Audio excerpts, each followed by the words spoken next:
Hey y'all, it's Brad Railfan. Finally trying to get the weekly recap on time. Pretty crazy, I know. This week was interesting to say the least. 3 heritage units in one day, plenty of ace leaders, meets, and much more. So sit back, relax, and enjoy the show. After visiting my grandma Shelley's for the weekend, on Sunday we were headed back home, and we stopped in Jacksonville, Illinois, home to one of the only BNSF and Norfolk Southern diamonds in the country. So we decided to go there, and we caught one train, which was this northbound BNSF empty coal train. I'm not sure what the symbol is. That went through the diamond with 2 aces on the front. Sadly, through the middle of the recording, my phone had died because I had forgot to charge it the night before.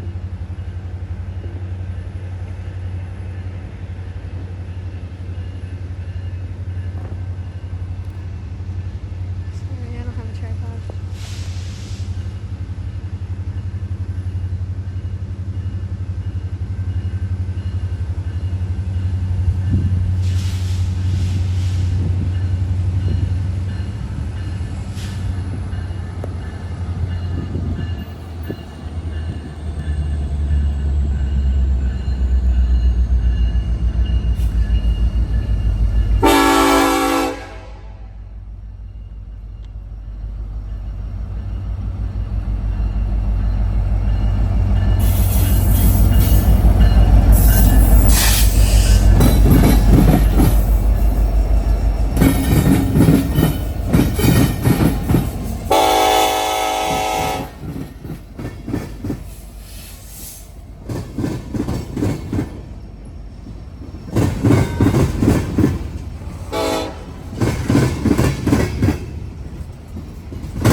We went home after that, and then I looked at heritage units to see what was going on, and there were 3 different Norfolk Southern heritage units sitting in Luther Yard on the other side of the Mississippi. So we decided to head over there, try and see all 3 of them. When driving on a road nearby it, we could barely see the top of NS 8105, which is the interstate heritage unit, with the nickname the Dreamsicle. Couldn't get a very good shot of it though. Then we went on this crossing to go over the end of the yard, and we see NS 8101, the Central of Georgia, sitting in there by the fuel racks. It was also said that NS 8100, the nickel plate heritage unit, was there, but it wasn't there when we got there because we got too late. So we accepted defeat and only saw 2 of the heritage units out of the 3. And on the way home, we go over the tracks again, and we see it making a slight bend when on the interstate. So we decided to go on a wild goose chase to try and see it. Finally, we got to a good crossing that we know it couldn't have passed yet because of yard restrictions of speed and stuff, and we waited at that crossing. The first train we saw at that crossing was this NS auto rack train.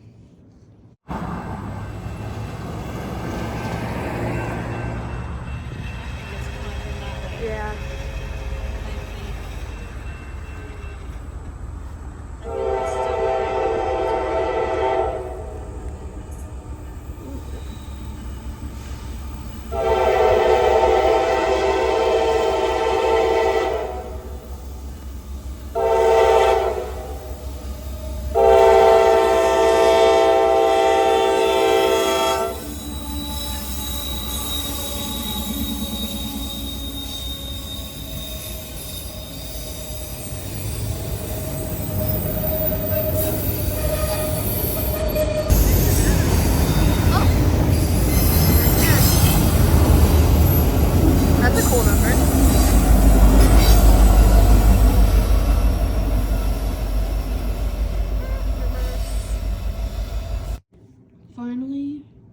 NS 219 with NS 8100 trailing on it.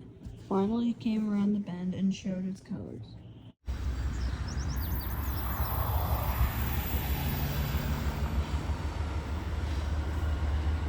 Let's go. You got it. Before that was on. I got bugs all over me. Ow! No, stop.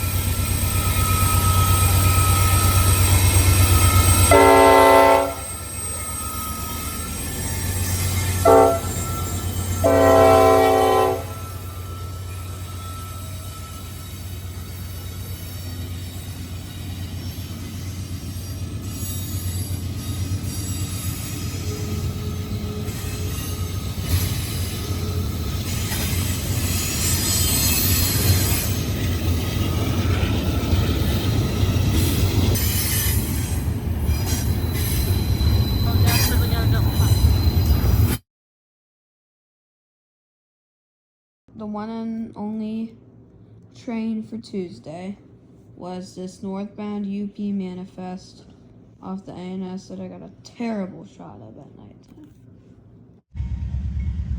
Oh, he's got a green. Oh, he's got a green now.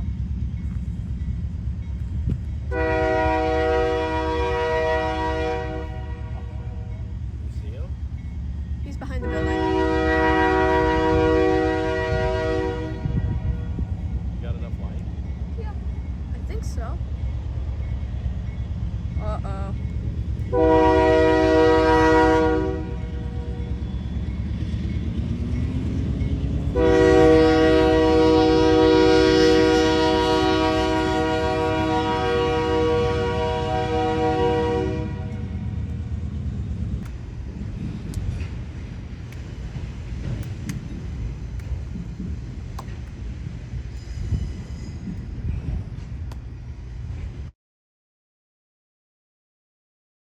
The first train for Wednesday was Union Pacific train YMA 51A, a northbound manifest on the ANS to the Pana sub, or not Pana, to the Springfield sub.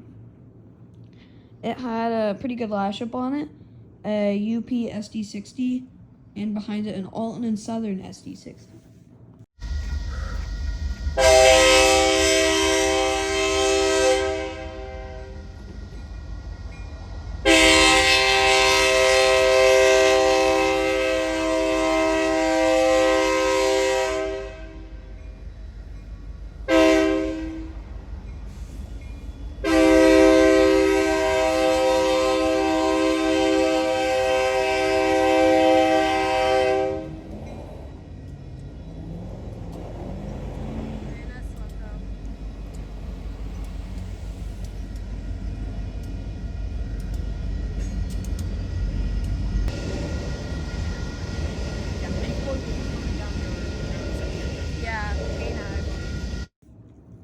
But then came Norfolk Southern 121 onto the ANS, which would be the last train we would catch for the day.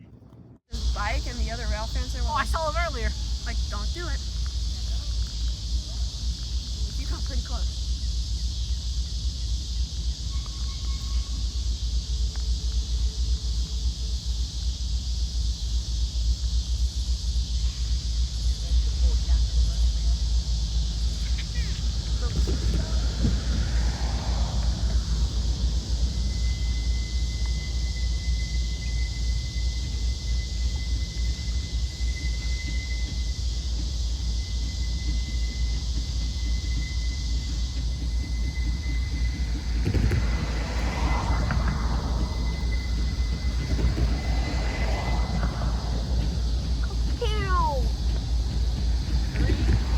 Guys? Guys? No. Uh-oh.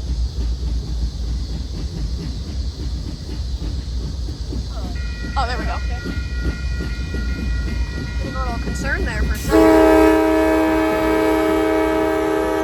It's got air leaking out of his horn.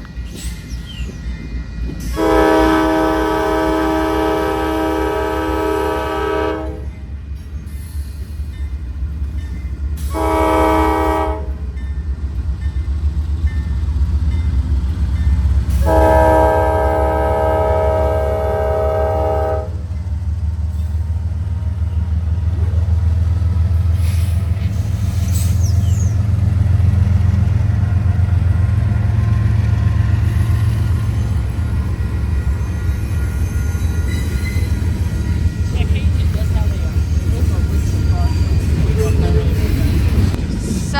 It's 7.5 right now.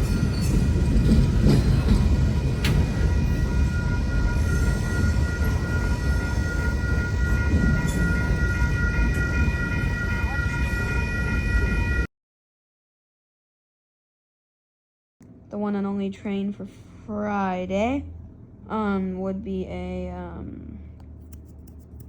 northbound UP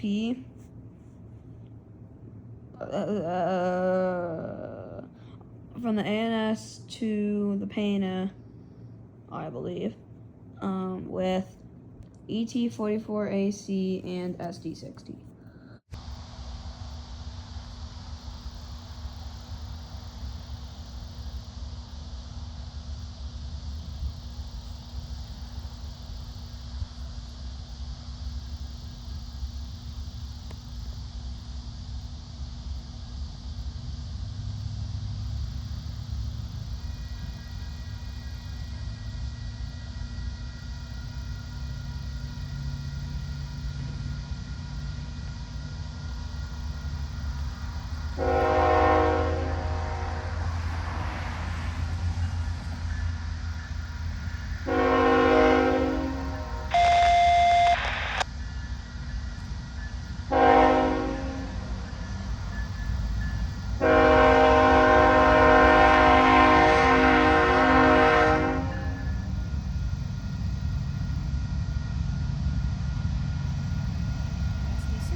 For Saturday, the last day of the week for this recap, first train we would catch would be NS 258, coming on the opposite track that it usually comes on, but it would go on the crossover after it went through the diamonds, which means it had a red over yellow signal, or in other words, a diverging approach.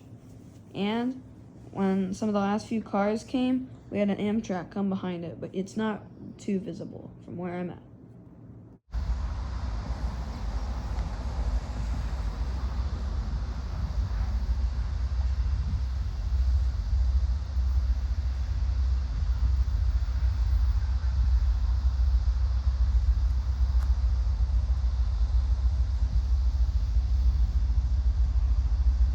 Well, there's a flash up.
see it? The slow guy.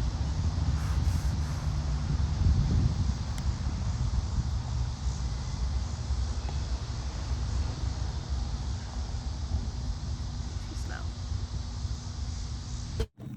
The final train for the whole week was UP Intermodal Train ZMQG4B, which is a high priority northbound intermodal.